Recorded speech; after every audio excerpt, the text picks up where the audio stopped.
Hi, this is Frank Buck, and this is the place to be if you want to get organized and make it look easy. If you use Gmail, you may be missing some emails that you thought you saved. In this video, I'll show you the problem and a simple way to fix it. Here's a message that I've composed in Gmail. I'm going to just simply hit send.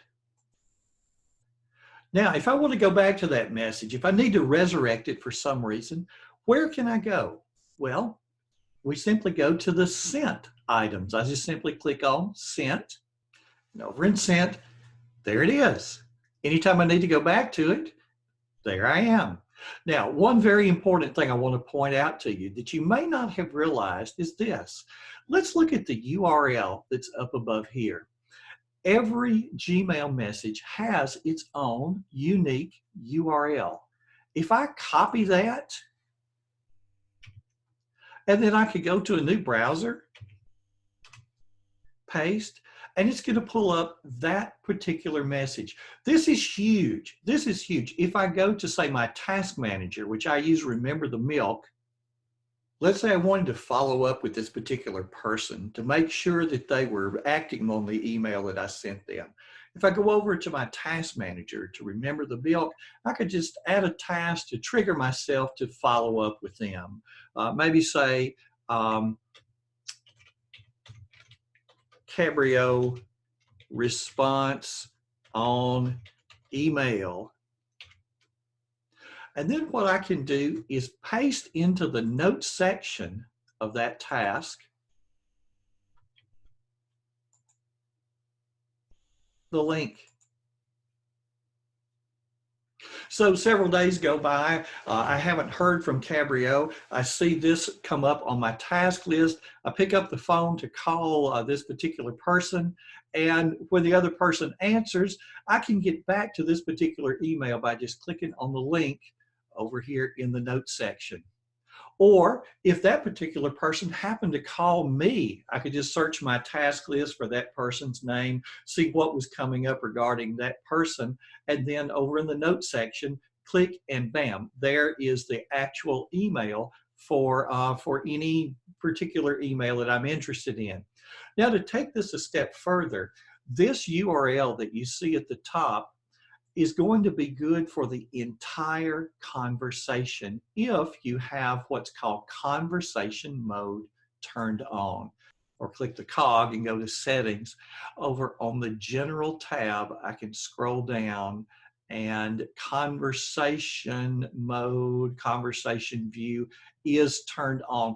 What that does is keeps all of the emails that are back and forth that are part of the same subject. It keeps those together in one thread. Some people like it, some people don't, but the point is that URL is going to apply to that whole conversation. As things go back and forth, I'll be able to click on that one link and get to the entire thread rather than having to go back and copy that link over and over and over again.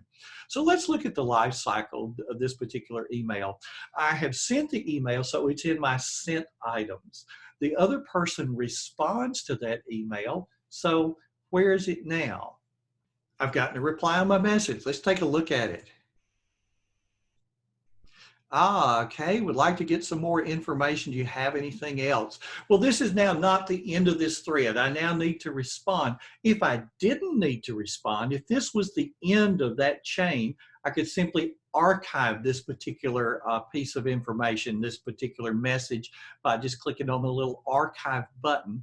And then I could always find this particular email by going to all mail and searching for it. But in this particular case, I need to add some additional information, so I'll hit reply.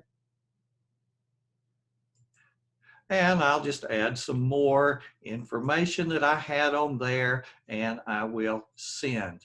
Now, remember I said that that one URL is going to apply to the entire conversation. Let's see if that's true. I'm going to go back to Remember the Milk.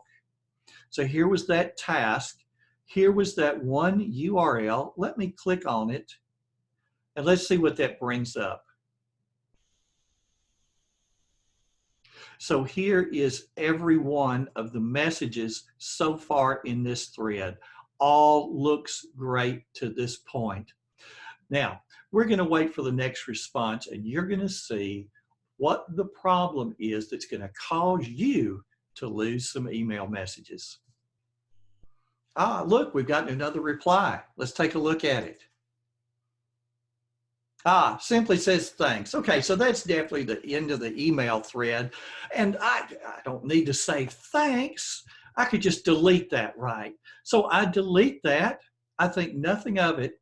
And several months later, for some reason, I need to put my hands on this email thread. So I go to all mail and I search for it. I search by the person's name.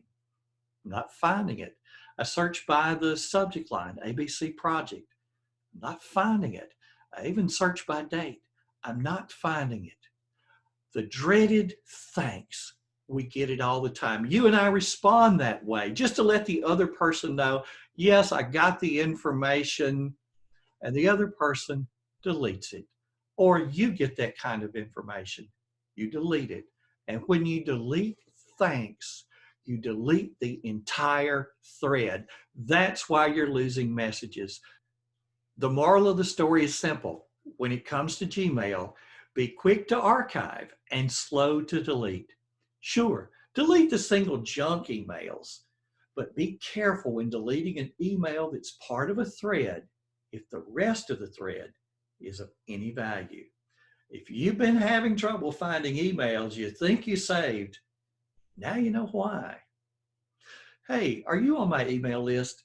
That's the best way to stay on top of new content on the blog, podcast, or YouTube channel. When I'm a guest on a podcast or speaking at an event near you, you'll know about it, and you'll also get 2 free gifts. One's going to show you how to get your desk clean, and the other will show you how to keep everything you have to do in one place. You'll get up every day knowing what's the most important thing for the day ahead. Thanks for stopping by today. This has been Frank Buck, helping you get organized and make it look easy.